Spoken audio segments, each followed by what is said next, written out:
নমস্কার। গ্রন্থপাঠ চ্যানেলের পক্ষ থেকে সকলকে জানাই স্বাগতম এবং সেই সঙ্গে সকল শ্রোতামণ্ডলীকে জ্ঞাপন করছি শুভ বিজয়ার আন্তরিক প্রীতি, শুভেচ্ছা ও অভিনন্দন।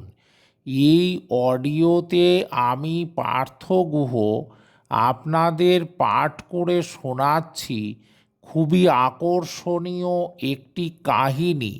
ব্রহ্মবৈবর্ত পুরাণের অন্তর্গত সেই কাহিনীটি হল গণেশের মুন্ডু কেন হাতির মুন্ডু।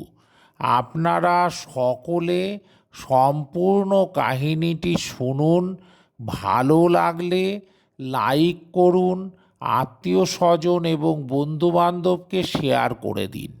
সেই সঙ্গে একটি ছোট্ট নিবেদন, যারা এখনও চ্যানেলটিকে সাবস্ক্রাইব করেননি তারা অবশ্যই চ্যানেলটিকে সাবস্ক্রাইব করে সঙ্গে থাকুন। এখন শুরু করছি ব্রহ্মবৈবর্ত পুরাণের অন্তর্গত খুবই আকর্ষণীয় একটি কাহিনী, গণেশের মুন্ডু কেন হাতির মুন্ডু।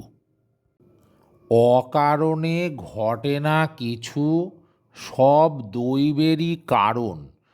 গণেশের গজমুণ্ড তারই এক উদাহরণ। দক্ষ যজ্ঞে সতী প্রাণত্যাগ করে গিরিরাজ হিমালয়ের স্ত্রী মেনকার গর্ভে জন্মগ্রহণ করলেন।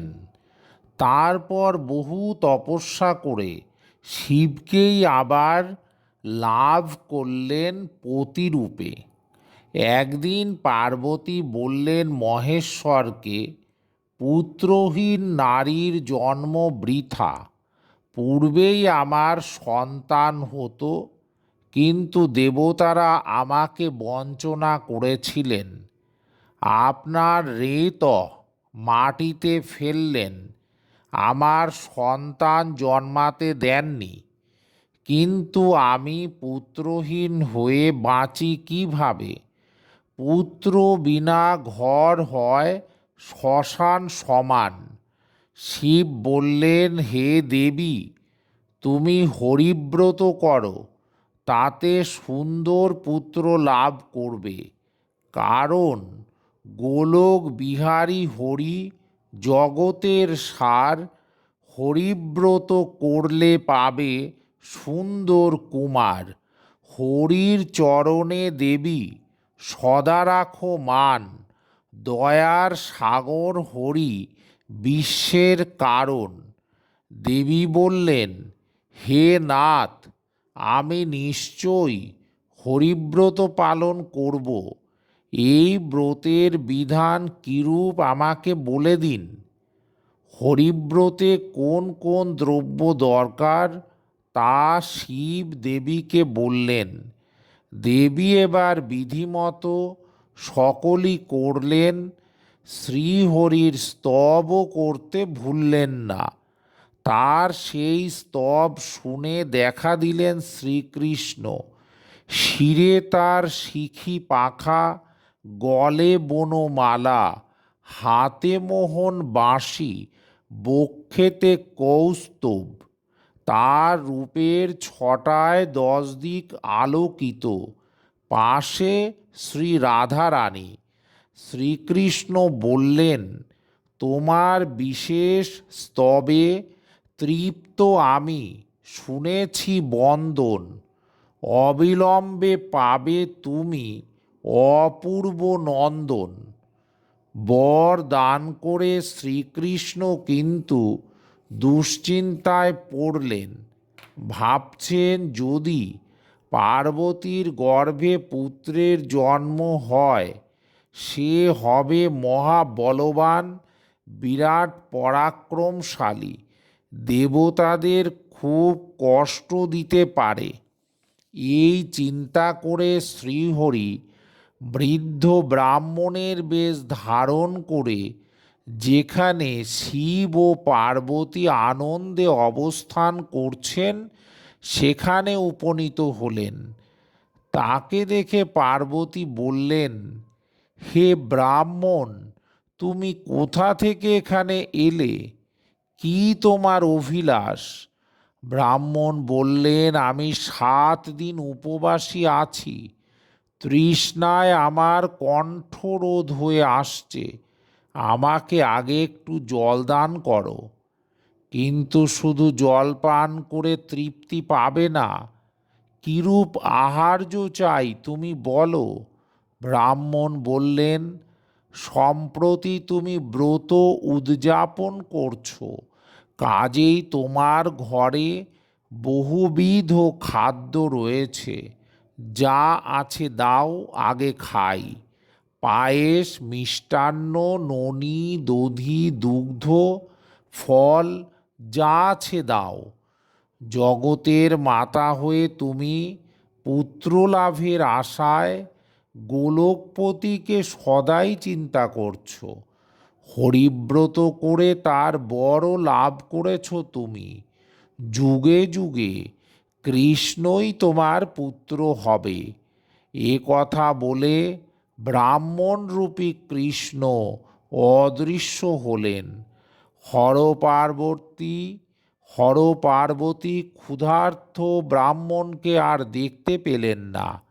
বহু খোঁজ করেও দেখা না পেয়ে পার্বতী কাঁদতে লাগলেন, হায় হায়, ক্ষুধার্ত ব্রাহ্মণ কোথা গেল? ক্ষুধার জ্বালায় তিনি কত কষ্ট পাচ্ছেন।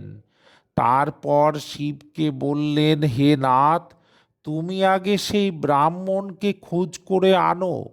তাকে আহার না দিয়ে আমি স্থির থাকতে পারবো না।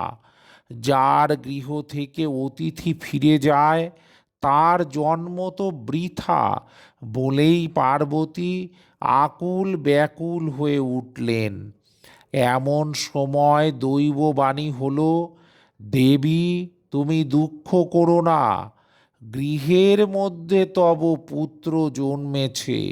অতিথির বেশে হরি এসেছিল তোমার আগারে। তিনিই তোমার পুত্র রূপে গৃহের মাঝারে। দৈববাণী শুনে পার্বতী গৃহের মধ্যে প্রবেশ করে দেখলেন অপূর্ব এক শিশু ঘর আলোকিত করে বসে আছে সেখানে। মনের আনন্দে তাকে কোলে তুলে নিলেন। ঘন ঘন চুম্বনে ভরিয়ে দিলেন তার মুখ। তড়িৎ গতিতে শিবও ঘরের মধ্যে ছুটে এলেন। পার্বতী তখন মহেশ্বরকে বললেন, বহু ভাগ্য বলে 7 রাজার ধন এক মানিককে কোলে পেয়েছি। তুমি উৎসবের আয়োজন করো। শিব বললেন, দেবী, তোমার পুণ্য ফলেই আমরা এই সুন্দর পুত্রের মুখ দেখতে পেলাম। আগে পুত্রকে স্তন্য দুগ্ধ দাও। দেবী তখন মনের আনন্দে পুত্রকে স্তনদান করালেন। তারপর মহেশ্বর ও মহেশ্বরী পুত্রলাভের জন্য মহোৎসব করলেন। দীন দুঃখীদের সমাদরে সুস্বাদু আহার্য দিলেন। কত যে ধন দান করলেন তার ইয়ত্তা নেই। কত বাজনা বাজে সেই কৈলাস পর্বতে। দেবতাগণকে আহ্বান করে দেখালেন পুত্রকে। সবাই প্রাণ ভরে আশীর্বাদ করলেন। সেই 7 রাজার ধন মানিককে বিষ্ণু বললেন, হে মহেশ্বর, তবতুল্য জ্ঞানী হবে তোমার নন্দন। দীর্ঘজীবী হবে পুত্র আমার আশীর্বাদে। সব দেবতার অগ্রেতে পূজা পাবে তোমার এ নন্দন। আমার সাথে আমার সমান হবে ধর্মপরায়ণ। এর নাম দিলাম গণেশ, দেবগণের ঈশ বা শ্রেষ্ঠ। মহেশ্বর বললেন, সর্ববিদ্যায় পারদর্শী হইবে এ নন্দন। শান্ত দান্ত ধীর আর ধর্মপরায়ণ। লক্ষ্মী দেবী আশীর্বাদ করে বললেন, কৃষ্ণতুল্য হবে পুত্র ধার্মিকের শ্রেষ্ঠ, এর গৃহেতে হবে মম অধিষ্ঠান। এভাবে সকল দেবতাগণ এসে শিব ও শিবার পুত্রকে দেখে আশীর্বাদ করলেন। সবার শেষে পার্বতী আশীর্বাদ করলেন, শিবতুল্য যোগী হবে আমার কুমার, বিঘ্ননাশী লম্বোদর হইবে আবার। তারপর মুনি ঋষিগণও আশীর্বাদ করলেন। সবার শেষে এলেন সূর্যপুত্র শনি। তিনি সকল দেবতাদের বন্দনা করলেন, কিন্তু পার্বতীর কোলে অবস্থিত শিশুপুত্রের কাছে গেলেন না। মহেশ্বর শনির ব্যবহারে আশ্চর্য বোধ করলেন। জিজ্ঞাসা করলেন, শনি, এ তোমার কেমন ব্যবহার? তুমি আমার পুত্রকে আশীর্বাদ করছো না কেন? শনি হাত জোর করে শিবের প্রতি বললেন, হে দেবাদিদেব, আমার স্ত্রী আমার কাছে একদিন সাজসজ্জা করে নাচতে নাচতে এসেছিল। আমি তখন হরির ধ্যানে মগ্ন ছিলাম, তাই তার প্রতি তাকালাম না। তখন সে আমাকে অভিশাপ দিয়েছিল, যে কোনো নবজাত শিশুকে দেখলে অতি তাড়াতাড়ি তার মুন্ডু খসে পড়বে। তাই আমি তোমার পুত্রের মুখ দেখব না। শনির কথা শুনে পার্বতী অবাক হলেন, আর তার সখীগণ হাসতে লাগলেন। শুধু তাই নয়, দেবী শ্রীহরির স্মরণ করে বললেন, সংসারের সার হরি, দয়াময়, তাঁরই ইচ্ছাতে সকল কর্ম হয়। কাজেই নির্দ্বিধায় তুমি আমার পুত্রকে দেখো, আমার অনিষ্ট করার সাধ্য কারো নাই। দেবীর কথা শুনে শনি মনে মনে চিন্তা করলেন, আমি যদি শিবের পুত্রকে দেখি তাহলে তার মুণ্ডপাত হবে, তাতে দারুণ বিপদের সম্ভাবনা। আবার যদি না দেখি তবে দেবী কিংবা মহেশ্বর আমাকে অভিশাপ দেবেন। কাজেই আমি এখন উভয় সংকটে পড়েছি। এভাবে অনেক চিন্তা করে, ধর্মকে সাক্ষী করে, আর চোখে শিবের পুত্রের পানে তাকিয়ে দেখলেন, সঙ্গে সঙ্গে অমনি শিশুর মুণ্ডের হইল পতন। সেই মুণ্ড তরায় ছুটল গোলক ভবন। রক্তের স্রোত বহে প্রবল গতিতে। হায় হায় বলি পার্বতী লাগিল কান্দিতে।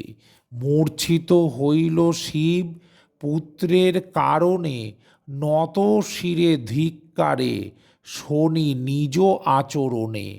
শ্রীহরি এতক্ষণ সব দেখছিলেন। কাউকে কিছু না বলে অতি সত্বরে গরুড়ে চড়ে পৌঁছলেন পুষ্পভদ্রা দেশে। দেখলেন শ্বেতবর্ণের এক হস্তি ও হস্তিনী শুয়ে আছে উত্তর দিকে মাথা করে।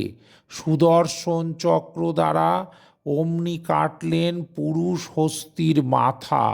তারপরে হস্তিনীর করুণ মিনতিতে সেই ছিন্ন মুণ্ড থেকে আর একটি অনুরূপ মুণ্ড তৈরি করে সেই হাতির মাথায় জোড়া দিলেন। তারপর কাটা মাথাটি নিয়ে সত্বর কৈলাসে এসে পার্বতীর কোল থেকে পুত্রকে নিজের কোলে নিয়ে সেই মাথাটি জোড়া দিলেন। পুনশ্চ জীবিত হলেন শিবের কুমার। পার্বতী আর মহেশ্বর যেন মৃতদেহে প্রাণ ফিরে পেলেন।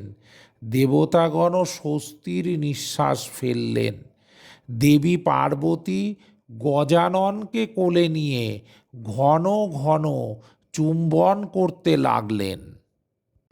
এ সবই কৃষ্ণের কৃপা। ভগবান হাতির মাথাকে শিশুর সমর্থনযোগ্য ও সমযোগ্য করে দিয়েছিলেন। এসব স্রষ্টার মায়া বাস্তবে মিলানো সম্ভব নয়। ভগবান ইচ্ছা করলে সূচের ভিতর দিয়ে হাতিকেও পারাপার করে দিতে পারেন। তারপর পার্বতীকে উদ্দেশ্য করে ভগবান শ্রীহরি বললেন, যত জীব আছে জগৎ মাঝারে, সবার প্রধান যিনি জীবের জীবন, তারই চক্রে হল গজেন্দ্র বদন তোমার নন্দন। তাই সেজন্য দুঃখ করো না মাহেশ্বরী। এ সবই ভাগ্যচক্র বিধিলিপি, এ সবই কর্মফল। তখন দেবী আনন্দে পুত্রকে স্তনপান করালেন, পুলকে গণেশ মাতৃদুগ্ধ পান করলেন। সকল দেবতাগণ তখন গজাননকে আশীর্বাদ করলেন। পুনরায় পুত্র লাভ করে মাতা পিতার আনন্দের আর সীমা পরিসীমা নেই। এই কাহিনীর এখানেই সমাপ্তি। নমস্কার।